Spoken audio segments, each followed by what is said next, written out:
Best health packages up to 80% discount. Tirumala Diagnostics. నమస్తే, welcome to Suman TV. ఈరోజు మనతో పాటు ఉన్నారు ప్రముఖ జ్యోతిష్యులు బ్రహ్మశ్రీ నందిబట్ల శ్రీహరి శర్మ గారు. కాశీలో శ్రీ కామాక్షి నిత్యాన్నదాన ఆశ్రమ నిర్వాహకులు. మరి వారితో మాట్లాడి ఈ కొత్త సంవత్సరంలో 2024లో ద్వాదశ రాశుల వారికి రాశి ఫలితాలు ఏ విధంగా ఉన్నాయి, వాళ్ళు ఏ పరిహారాలు పాటించాలి, పూర్తి వివరాలు మనం తెలుసుకుందాం. గురుగారు నమస్కారం అండి. వాగర్థ వివ సంపృక్తౌ వాగర్థ ప్రతిపత్తయే జగదఃపితరౌ వందే పార్వతీ పరమేశ్వరౌ. అన్నపూర్ణే సదా పూర్ణే శంకర ప్రాణవల్లభే జ్ఞాన వైరాగ్య సిద్ధ్యర్థం భిక్షాం దేహి చ పార్వతి మాతా చ పార్వతీదేవి పితాదేవో మహేశ్వర బాంధవా శివభక్తాశ్చ స్వదేశో భువనత్రయం. సదాశివసమారంభాం శంకరాచార్య మధ్యమాం అస్మదాచార్యపర్యంతం వందే గురుపరంపరాం. ఆదిత్యాయ చ సోమాయ మంగళాయ బుధాయ చ గురుశుక్రశనిభ్యశ్చ రాహవే కేతవే నమః.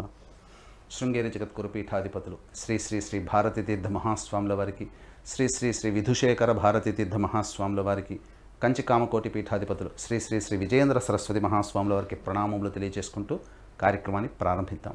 గురుగారు, ముందుగా ద్వాదశ రాశుల్లో మేషరాశితో మొదలు పెడదాము. మేషరాశి వాళ్ళకి ఈ కొత్త సంవత్సరంలో ఏ విధంగా ఉండబోతుంది, వాళ్ళు ఏ ఏ పరిహారాలు చేసుకుంటే ఈ సంవత్సరం వాళ్ళకి బాగా కలిసి వచ్చే అవకాశాలు ఉన్నాయో తెలియజేస్తారా? ముందుగా మేషరాశి వారికి ఈ 2024వ సంవత్సరం ఆంగ్ల నూతన సంవత్సరంలో ఎలా ఉంటుందో తెలియజేసుకుందాం. వీక్షించేటువంటి సుమన్ టీవీ ప్రేక్షకులకి 2024 ఆంగ్ల నూతన సంవత్సర శుభాకాంక్షలు. అయితే ప్రేక్షకులకి ఒక సందేహం ఉండవచ్చు. రాశి ఫలాలు అన్నప్పుడు ఉగాది టు ఉగాది వరకు ఉన్నటువంటి ఫలితాలని మనం చెప్పుకుంటాం కదా, పంచాంగ శ్రవణం అప్పటి నుంచే ప్రారంభిస్తాం కదా.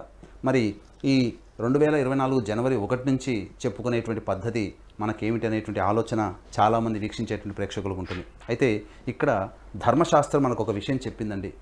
గమనించాల్సినటువంటి అంశం ఏంటంటే, ప్రపంచమంతా ఏదైతే ఒకటి నమ్ముతుందో అదంతా కూడా శాస్త్రమే కూర్చుంటుందని చెప్పబడుతుంది. కాబట్టి ప్రపంచమంతా కూడా జనవరి 1 నుంచి 2024 నూతన సంవత్సరంగా భావిస్తున్నటువంటి సందర్భంలో ఇది కేవలం జనవరి 1వ తారీఖు నుంచి డిసెంబర్ 31వ తారీఖు వరకు ఉండేటువంటి ఫలితాలనే మనం చెప్పుకుంటాం. కాబట్టి ఇది ఆంగ్ల నూతన సంవత్సర సందర్భంగా చెప్పేటువంటి రాశి ఫలాలు అనేటువంటి విషయాన్ని దృష్టిలో పెట్టుకొని మనం మేషరాశి వారికి ఈ 2024లో ఎలా ఉంటుందో తెలియజేసుకుందాం. ముందుగా ఈ యొక్క రాశి ఫలాలు అనేటువంటివన్నీ కూడాను నిర్దేశించేటువంటి గ్రహాలు నవగ్రహాలలో గురువు, శని, రాహువు, కేతువు. ఎందుకంటే ఒక్కొక్క రాశిలో గురువు 1 సంవత్సరం, అలాగే శని 2.5 సంవత్సరాలు, రాహుకేతులు ఒక్కొక్క రాశిలో చెరి 1.5 సంవత్సరాల పాటు సంచారం చేస్తారు. కాబట్టి 12 రాశుల వారిని ఈ 4 గ్రహాలు ప్రభావితం చేస్తాయి. అయితే గమనించుకున్నట్లయితే ఈ మేషరాశి వారికి 2024 సంవత్సరంలో ఏ విధంగా ఉండబోతుంది అనేటువంటి విషయాన్ని మనం గమనించుకున్నట్లయితే ఇక్కడ చూసినట్లయితే time 1 zone, time 2 zone, time 3 zone అనేటువంటిది మనం పెట్టుకున్నాం. అయితే గమనించాల్సిన అంశం ఏంటంటే, జనవరి 1వ తారీఖు నుంచి 2 మే వరకు కూడా గురువు మేషరాశిలో సంచారం చేస్తాడు. శని 2024 మొత్తం కూడా కుంభరాశిలో సంచారం చేస్తాడు. 2 మే నుంచి మొత్తం డిసెంబర్ వరకు కూడా గురువు ఈ సంబంధించినటువంటి ఈ వృషభ రాశిలోకి సంచారం చేస్తాడు. కాబట్టి ఇక్కడ గమనించినట్లయితే కుజుడు 21 అక్టోబర్ 2024 నుంచి 31 డిసెంబర్ వరకు కూడా ఇక్కడ కుజుడు సంచారం జరుగుతుంది. కాబట్టి వీక్షించేటువంటి ప్రేక్షకులు గమనించాల్సిన అంశం ఈ యొక్క రాశులలో మేషరాశి వారికి ఎలా ఉండబోతుంది అనేటువంటి విషయం.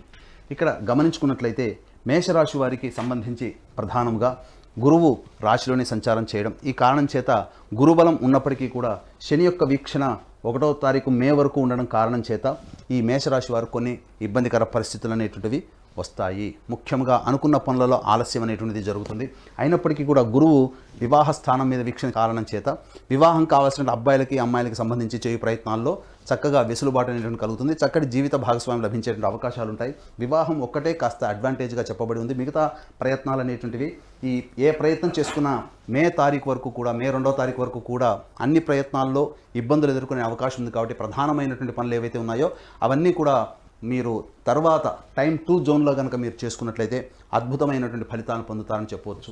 ఇక గమనించుకున్నట్లయితే ప్రధానంగా ఈ సంబంధించినటువంటి రియల్ ఎస్టేట్ రంగంలో ఉన్నటువంటి వారికి మే 1వ తారీఖు వరకు, అనగా ఏ రంగాల వారు ఈ మేషరాశిలో జన్మించిన వారు ప్రభావితం అవుతారు అంటే మే 1వ తారీఖు వరకు కూడా రియల్ ఎస్టేట్ రంగమైనప్పటికీ కావచ్చు, అలాగే కళాశాల యాజమాన్యానికి సంబంధించిన కావచ్చు, బంగారు వ్యాపారస్తులు కావచ్చు, ఫుడ్ సంబంధించినటువంటి ఎఫ్ఎంసీజీ ప్రొడక్ట్స్ కానీ, లేకపోతే బోర్డింగ్ అండ్ లాడ్జింగ్ సంబంధించినటువంటి నిర్వాహకులు కావచ్చు, లేకపోతే రెస్టారెంట్ బిజినెస్లో ఉన్నటువంటి వాళ్ళ ఆహార ఉత్పత్తులతో బిజినెస్ చేసేటువంటి వాళ్ళందరూ కూడా ఈ యొక్క సంబంధించినటువంటి మే 1వ తారీఖు వరకు కూడా గడ్డు కాలం ఉన్నటువంటి కారణం చేత ఎక్కువగా పెట్టుబడులు పెట్టేటువంటి అవకాశాలని మీరు ఆలోచన చేసుకొని ముందడుగు వేస్తే చాలా మంచిదని చెప్పవచ్చు. ఎందుకనంటే ప్రధానంగా మే 2వ తారీఖు వరకు కూడా శని యొక్క వీక్షణ అనేటువంటిది పంచమ స్థానం, మీ మేషరాశి వారికి సంతాన స్థానం మీద వీక్షణ ఉండడం, అలాగే అష్టమ స్థానం మీద శని యొక్క వీక్షణ ఉండడం కారణం చేత మేషరాశిలో జన్మించినటువంటి వారికి ఆరోగ్యానికి సంబంధించినటువంటి విషయాల్లో జాగ్రత్తలు పాటించాలి. అలాగే మీరు తలిచింది ఒకటి జరిగేది ఒకటి అనేటువంటి విధంగా ఉంటుంది కాబట్టి ఎక్కువగా ఆలోచనలతోనే వృధా కాలయాపన జరిగేటువంటి అవకాశము, సంతానపరమైనటువంటి ఇబ్బందులు కలిగేటువంటి అవకాశం ఉంటుంది, సంతానం గురించి చింత చేసేటువంటి అవకాశం ఉంటుంది. అంతేకాకుండా మనస్సు చంచలంగా ఈ మే 2వ తారీఖు వరకు ఈ మేషరాశి వారికి ఉంటుంది కాబట్టి తగు జాగ్రత్తలు పాటించాల్సినటువంటి పరిస్థితి. ఇక ఏదేమైనప్పటికీ కూడాను అమ్మకాలు కొనుగోలుకు సంబంధించినటువంటి చేయి వ్యవహారాల్లో కొన్ని ఇబ్బందికర పరిస్థితులు అనేటువంటివి ఎదురవుతాయి. అలాగే ఈ మేషరాశి వారికి సంబంధించి ప్రధానంగా ఇక్కడ స్పెక్యులేషన్ రంగంలో ఉన్నటువంటి వారికి ఆశించిన మేర శుభ ఫలితాలు కావు కాబట్టి మీ దగ్గర ఉన్నటువంటి సొమ్ముతో ఎక్కువగా పెట్టుబడి పెట్టేటువంటి అవకాశాన్ని మీరు జాగ్రత్తగా తగ్గించుకున్నట్లయితే మంచి ఫలితాలు పొందుతామని చెప్పవచ్చు. ఇక టైం 2 అనేటువంటిది మనం చూసుకున్నట్లయితే ఈ టైం 2 సంబంధించినటువంటి విషయాల్లో ప్రధానంగా గురువు 2వ తారీఖు మే నుంచి డిసెంబర్ వరకు కూడా గురువు వృషభ రాశిలోకి సంచారం చేస్తాడు. అయితే ఈ గురుపాలితం సంబంధించినటువంటి ఈ మేషరాశికి సంబంధించి యోగదాయకమైనటువంటి పీరియడ్, అనగా ఇప్పటి వరకు మే 2వ తారీఖు వరకు ఎదుర్కొన్నటువంటి సమస్యలకి కొంత వెసులుబాటు అనేటువంటిది ఈ యొక్క మే 2వ తారీఖు నుంచి డిసెంబర్ అంతా కూడా ఉంటుంది. కాకపోతే కొన్ని విషయాల పట్ల ఆరోగ్యం పట్ల ప్రధానంగా నిర్ణయం తీసుకోవాల్సినటువంటి పరిస్థితి. ఎందుకంటే మేషరాశి వారికి అష్టమ స్థానం మీద గురు వీక్షణ, ఈ కారణం చేత ఈ యొక్క వృషభ రాశిలోకి గురు వీక్షణ ఉండడం, అలాగే శత్రుంజయము అని చెప్పవచ్చు. ఎందుకనంటే ఈ యొక్క మేషరాశి వారికి శత్రు స్థానం మీద వీక్షణ ఉండడం చేత అనుకున్నటువంటి పనులలో మీ యొక్క శత్రువులను దాటి అధిగమించి మీరు అన్ని పనులు చేసుకోగలుగుతారు. ఇక ప్రధానంగా ఒక ఆరోగ్యం పట్లనే మే 2వ తారీఖు నుంచి డిసెంబర్ వరకు కూడా ఆరోగ్యం పట్ల శ్రద్ధ వహించాల్సినటువంటి పరిస్థితి. మీ యొక్క వాక్కుకి విలువ పెరుగుతుంది, మీకు ధన రాబడి పెరుగుతుంది, అన్ని రకాలుగా కుటుంబంలో సంతోషాన్ని పొందుతారు.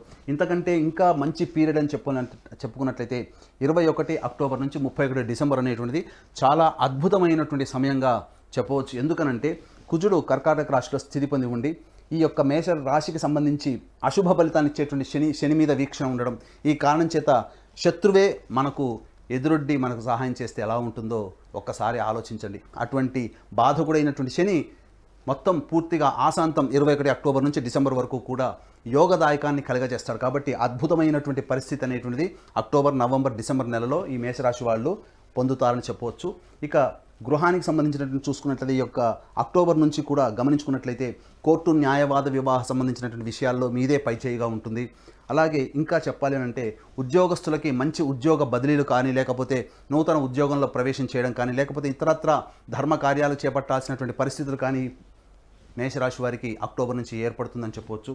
అలాగే ఏ పని చేసినా కానీ ఆ పనులలో సంతృప్తి, లాభాన్ని పొందేటువంటి సమయం, అమూల్యమైనటువంటి సమయంగా 21 అక్టోబర్ 2024 నుంచి డిసెంబర్ వరకు కూడా అద్భుతమైనటువంటి సమయంగా చెప్పవచ్చు. అయితే ఇక్కడ వీక్షించేటువంటి సుమన్ టీవీ ప్రేక్షకులు గమనించాల్సిన అంశం ఏంటంటే ఈ యొక్క చెప్పేటువంటి ఫలితాలన్నీ గోచార రీత్యా ఫలితాలు కాబట్టి జన్మజాతకము గనక బాగోలేకపోతే గోచార రీత్యా వచ్చే ఫలితాలు గొప్పగా ఉన్నా జన్మజాతకము బాగోలేని కారణం చేత గోచార రీత్యా వచ్చే ఫలితాలు కొంతవరకు సామాన్యంగా జరుగుతాయి. అయితే కొంతమందికి జన్మజాతకం అద్భుతంగా ఉంటుంది, గోచార రీత్యా ఫలితాలు సామాన్యంగా ఉన్నప్పటికీ కూడా జన్మజాతకం బలంగా ఉన్నప్పుడు వచ్చేటువంటి ఫలితాలు కూడా అద్భుతంగా ఉంటాయి. కాబట్టి మీకు దగ్గరలోని ఉపాసనా పరులైనటువంటి మంచి జ్యోతిష పండితుల చేత మీ జన్మజాతకాన్ని, గోచార ఫలితాన్ని బేరీజు వేసుకుని చెప్పే వాళ్ళ దగ్గరికి వెళ్ళి మీరు కనుక మీ యొక్క జన్మజాతకాన్ని చేసుకున్నట్లయితే తప్పకుండా వచ్చేటువంటి అపజయాల నుంచి మీరు ముందుగా గట్టెక్కవచ్చు. కాబట్టి జ్యోతిష శాస్త్రం అనేటువంటిది ఇది చెప్పాలి అనంటే మనం భవిష్యత్తులో ఏ విధంగా మనం మసులుకోవాలి, మనకు వచ్చే అడ్డంకుల్ని ఏ విధంగా తొలగించుకోవాలనేటువంటి విషయాన్ని గురించి తెలియజేసేటువంటి శాస్త్రంగా మనం భావించాలి. కాబట్టి చక్కగా ముందడుగు వేసేటప్పుడు, ప్రతి పనిలో కనుక ముందడుగు వేసేటప్పుడు ఈ సంబంధించినటువంటి విషయాల్ని దృష్టిలో పెట్టుకొని మీరు కనుక ప్రయాణం చేసినట్లయితే తప్పకుండా మీ జీవితంలో అవరోధాలని అధిగమించి మంచి స్థితిలోకి ఉండడానికి అవకాశం ఏర్పడుతుంది. తద్వారా ఆత్మవిశ్వాసంతో, అంతకంటే మించి అధిగమించినటువంటి దైవబలంతో మీరు కనుక ముందడుగు వేసినట్లయితే తప్పకుండా అన్ని రంగాలలో ఉన్నటువంటి వాళ్ళు చక్కగా విజయాన్ని పొందుతారని చెప్పవచ్చు. గురుగారు, మరి మేషరాశి వాళ్ళకి సంవత్సరం అంతా కూడా అనుకూలంగా ఉండాలి అంటే వాళ్ళు ఏ దేవత ఆరాధన చేస్తే బాగుంటుందంటారు? మే వరకు కొంత గడ్డు కాలము, కొంత వెసులుబాటు అనేటువంటిది మే తర్వాత గురు కుజుల యొక్క ప్రభావం అనేటువంటిది జాతకంలో ఉండడం, తద్వారా అద్భుతమైనటువంటి యోగదాయకమైనటువంటి స్థితి. అయితే ఇంతకుముందే చెప్పుకున్నట్టుగా జాతకం బాగుండి గోచారం బాగోలేకపోయినా, జాతకం బాగోలేకపోయి గోచారం చాలా బాగున్న ఫలితాల్లో కొంత తారుమారేటువంటి అవకాశం ఉంది. కాబట్టి జాతకరీత్యా కావచ్చు, గోచారరీత్యా కావచ్చు, ఈ మేషరాశి వారికి సంబంధించి ప్రధానముగా దేవతానుగ్రహాన్ని పొందే ప్రయత్నం. ప్రధానంగా ప్రతి మంగళవారం రోజున సుబ్రహ్మణ్య స్వామికి ఆవు పాలు, ఆవు నెయ్యి, తేనె ఈ మూడింటితో అభిషేకం జరిపించి చెలివిడి నైవేద్యంగా పెట్టండి. ఇంకా గమనించుకున్నట్లయితే ఇక ఈ ప్రతి మంగళవారం రోజున ఉపవాస నియమాన్ని పాటించడం, ఆదివారం రోజున మాంసాహారాన్ని నిషేధించడం, ఈ విధంగా చేసుకున్నట్లయితే అద్భుతమైనటువంటి ఫలితాలు ఈ మేషరాశి వారికి కలుగుతాయని చెప్పవచ్చు. మరి గురువుగారు, మేషరాశి వారికి అదృష్ట సంఖ్య, అదృష్ట వారం గురించి ఒకసారి చెప్పండి. మేషరాశి వారికి అదృష్ట సంఖ్య 9. అదృష్టం కనుక కలిసి వచ్చేటువంటి వారములు ఆదివారము, గురువారం. ఇవి 2 వారాల్లో అద్భుతంగా కలిసి వస్తాయి. కాబట్టి చక్కగా ఏదైనా ప్లాన్ చేసుకునేటప్పుడు ఈ 2 వారాల్లో కనుక ప్లాన్ చేసుకున్నట్లయితే మంచి ఫలితాలు పొందుతారని చెప్పవచ్చు. అయితే ఈ మేషరాశి వారికి సంబంధించి ప్రధానముగా జీవితంలో దైవతానుగ్రహం, ఇప్పుడు చెప్పినటువంటి పరిహారాలతో పాటుగా మీకు మీరుగా దైవతానుగ్రహాన్ని పొందాలి అనుకున్నప్పుడు మా పీఠం ఆధ్వర్యంలో ప్రతి నెల 21 రోజుల పాటు సంకల్ప సిద్ధి హోమాది కార్యక్రమాలు అనేటువంటి జరపబడతాయి. అలాగే తండ్రి వైపు 7 తరాలు, తల్లి వైపు 4 తరాల్లో ఏవైనా దుర్మరణాలు అనగా road accident, fire accident, suicide attempt, నదిలో బావిలో పడి చనిపోవడం, ఇంట్లోంచి వెళ్ళిపోవడం, లివర్ ఫెయిలే, కిడ్నీ ఫెయిలే, క్యాన్సర్తో చనిపోవడం, బ్రహ్మచారి కన్యగా చనిపోవడం, పిండ ప్రదానాలు చేయలేకపోవడం, ఇవన్నీ కూడా దుర్మరణాలు. కాబట్టి ఈ దుర్మరణాలు అన్నప్పుడు పితృదోషం లేదా పితృశాపం అంటారు. కాబట్టి ప్రతి నెల మా పీఠం ఆధ్వర్యంలో పితృదోష నివారణ పూజలు, హోమాది కార్యక్రమాలు అనేటువంటివి సశాస్త్రీయంగా జరిపించడం జరుగుతుంది.